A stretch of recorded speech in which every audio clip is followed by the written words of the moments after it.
July 4th means grilling out, gathering with family and friends, and fireworks. We celebrate the birth of American independence nearly 250 years ago. You probably know a lot about the Revolutionary War, but do you know where it all began? After the passage of the Townshend Acts, colonists in Boston angrily opposed what they thought were unfair taxes. They organized boycotts, harassed British officials, and vandalized government buildings. In October of 1768, the British Parliament dispatched 2 regiments to Boston. The presence of these troops heightened the tension between the two sides. In 1770, Bostonians gathered at the town square to protest. In the midst of the mayhem, 7 British guards, all armed with bayonets, marched through the crowd to try to rescue a cornered officer. Along the way, another British soldier was cut off from the group.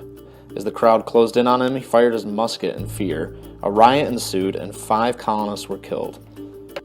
3 years later, angry Bostonians dumped $10,000 worth of tea into the Boston harbor. In response, the British government passed the Intolerable Acts. Meant to punish Boston, the British completely closed Boston Harbor, cutting off their profits. In 1775, more blood was spilled. In April of that year, British and colonial military forces met just outside of Boston in Lexington and Concord. Colonial leaders gathered intelligence that British troops were on the march to seize munitions in Concord. Thanks in part to Paul Revere's midnight ride, colonial troops met the British in Lexington. There, the first shot was fired, marking the official beginning of the Revolutionary War.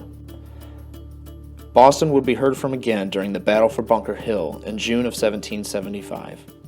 Though colonial forces couldn't retake Boston, the damage they inflicted served as a moral victory for the colonists.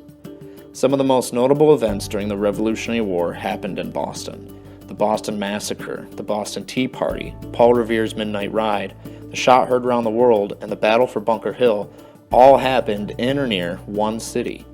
So the next time you think that your actions may not have an impact, Bostonians might disagree.